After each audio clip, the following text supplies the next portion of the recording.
Welcome to Level 1 Hebrew class. This is a 4-week class in which you will learn how to recognize the letters in Hebrew, recognize the vowels, how to use the vowels with the letters to make sounds, how to sound out these letters, how to compose them with words.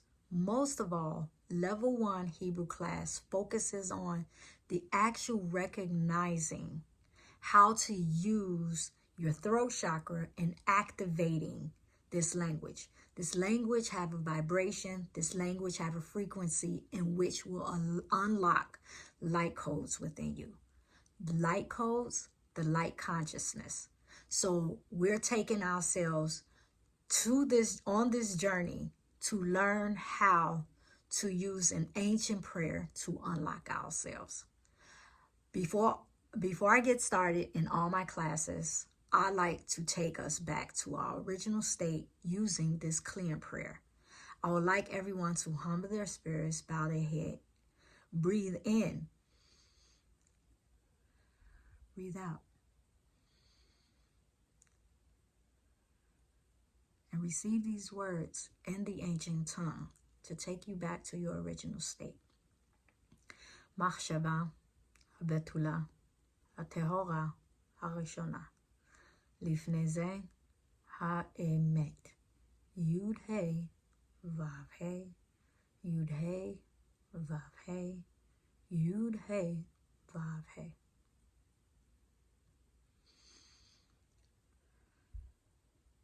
Selah. By using this clearing prayer, you literally cleanse your energy and take it back to its original state. What is your original state? Back to you being a pure light as a soul prior to reincarnations, prior to today's knowing.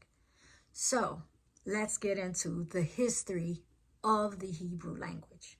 Hebrew is an ancient prayer. The Hebrew language is a Semitic language, or let's dive into this, a Shemitic language from Shem, the son of Noah. What is a Semitic language? What is a Semitic language? A family of languages: Akkadian, Aramaic, Hebrew, Arabic, and certain ancient languages. These languages are called Afro-Asiatic languages. Ancient Hebrew is the language of the Bible, the Torah. The earliest Hebrew texts date from the 2nd millennium BCE, and evidence suggests that the Israelite tribe spoke Hebrew. When we say evidence suggests, we have to remember that it's a lot of half-truths out there. We have ancient texts. We have things, ancient scrolls. We have the Torah. All those things were left behind by our ancestors.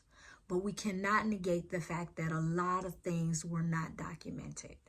A lot of things were called the oral Torah, the oral information in history, which means now, using this ancient language, going on this journey to unlock yourself, you will start to receive these different ancient languages, ancient history, ancient scrolls, knowledge, and consciousness in order to be part of this history, in order to document, because all those ancient writings, texts, scrolls, they were left behind not only by those who experienced these things, but by those who were the conduit for this information.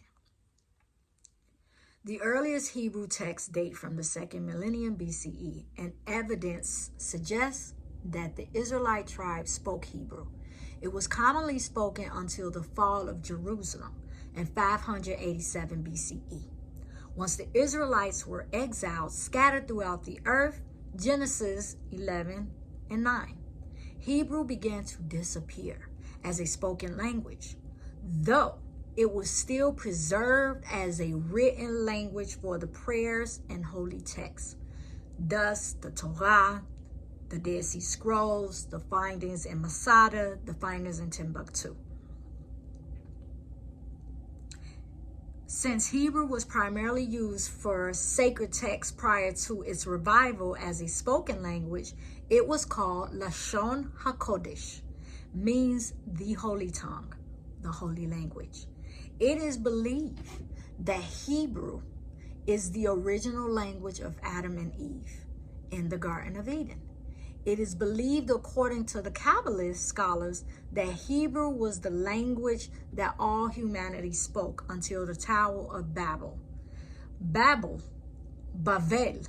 actually means and translate from Hebrew to English as the time of chaos, the Tower of Chaos.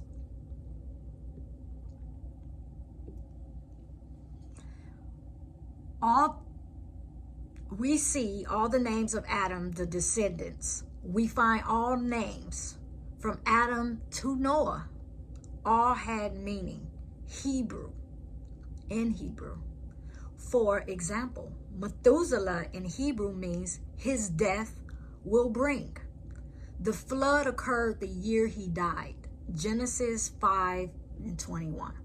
The original Hebrew alphabet consisted only of consonants, vowels, signs, pronunciations currently accepted for biblical Hebrew were created by scholars modern Hebrew.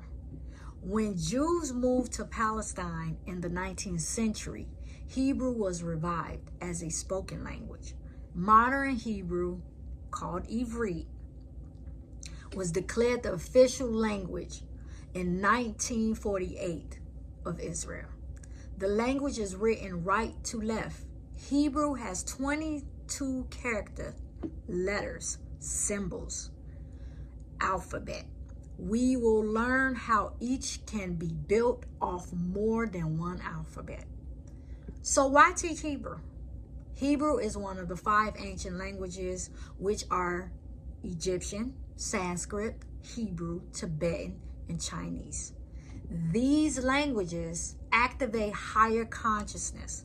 By using these or one of these languages, you set up a consciousness wavelength of light that resonate with all 5 bodies within you.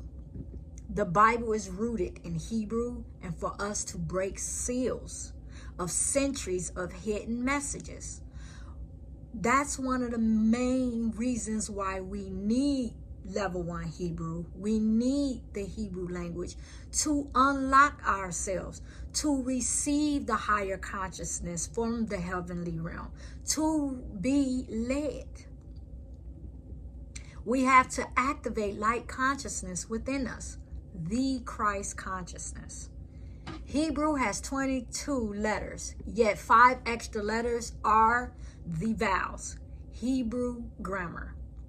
When it comes to Hebrew and English, there are some similarities between these 2 languages to make it easier to understand as we go on this journey of learning this ancient language. Hebrew and English is based on subjects, verbs, and objects. That is known as the Savo languages or the Savo languages. In linguistic typology, subject, verb, object is sentence structures. Another similarity between the both languages is the makeup of using the 3 simple verb tenses, past, present, and future. However, there are also ways in which Hebrew grammar differs from that of the English language. One is gender. Either masculine or feminine. There is no such thing as neutral gender for nouns in Hebrew. If a word ends with a hey or tav, most likely it's feminine. Otherwise, it is masculine. 2, another way both languages are different. Hebrew grammar has to do with making nouns plural. In English, you just add an S or ES to the end of a noun in order to make it plural. For example, cat become cats and box become boxes.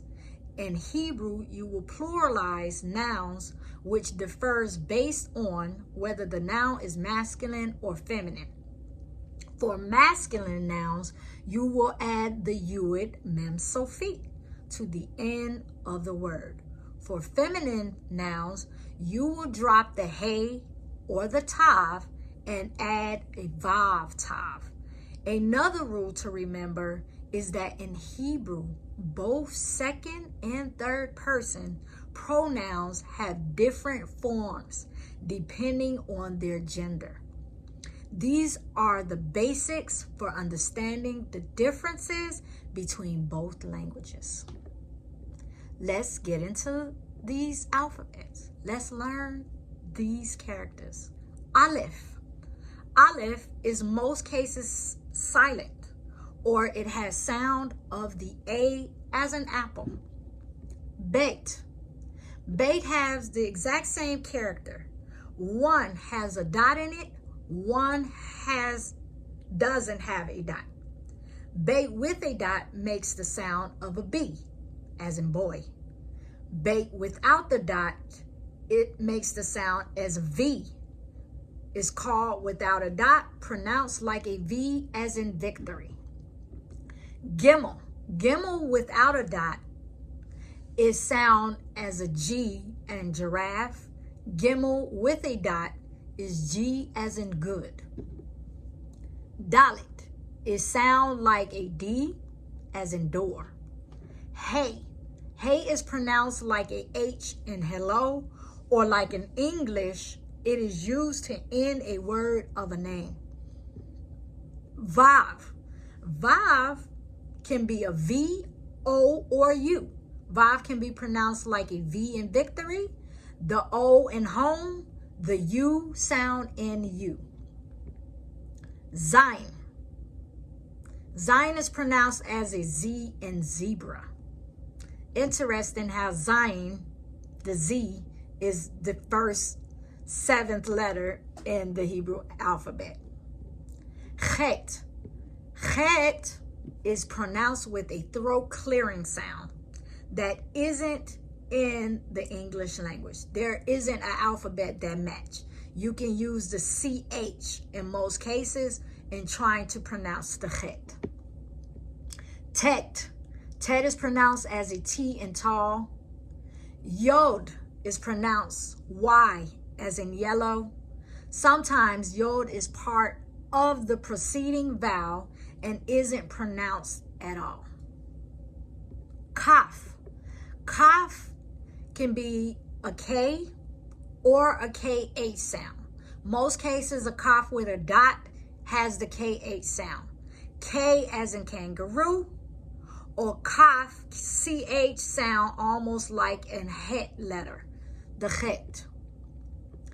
Kaf sofit. This is kaf sofit. The word sofit means the ending pronounced like a K. The end of the word, it is only at the end of a word, or has the KH sound. Also sound like a clearing one's throat. Lamed. Lamed is pronounced like an L in lucky. Mem. Mem pronounced like a M in Mary. Mem sofit. Mem sofit is the final mem that is used at the end of a word, in most cases making a word plural. Nun. Nun pronounced like an N in November. Nun sofit pronounced as the N at the end of a word. Samech. Samech makes an S sound, as in save. Ayin. Ayin is a silent, like the letter Aleph, depending on it being a name or its position in a word. Pei. Pei also have two characters looking exactly the same. One is without a dot, pronounced like a F. as in fox. Pay with a dot, pronounced like a pear. Fe-so-feet. Fe-so-feet is a final pronounced like a F at the end of a word. Tzadik. Tzadik makes a TS sound at the end of the word, like in pants or nuts. Tzadik Sofit also makes the TS sound at the end of a word. Kuf makes the sound like the K in kangaroo. Is used as the letter Q to distinguish it from the letter Kaf. Resh. Resh is pronounced like an R, as in road, but Resh in its pronunciation in Hebrew has more of a roar in its pronunciation. Resh.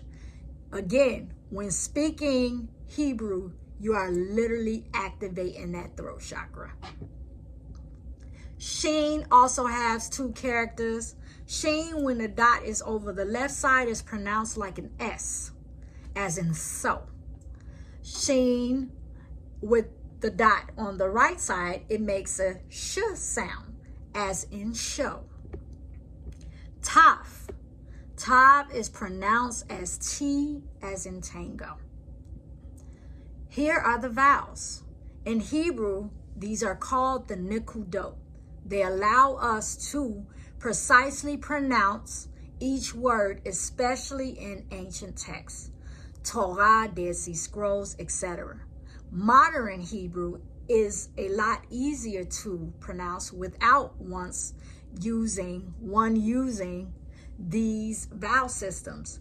But until you learn how to recognize the word and the characters without the vowels, it is very prudent that you use it. But in ancient texts, you definitely need the nikudot in order to pronounce the words. The sounds: kamatz, patach, tzere, segol, shva, cholam, chataf kamatz, chataf patach, chirik, chataf segol, kubutz, and shuruk. Those are our vowels. We will pick up next week on the sounds of the vowels. I would like to say thank you for joining this class this week and wish everyone a Laila Tov, which means good night.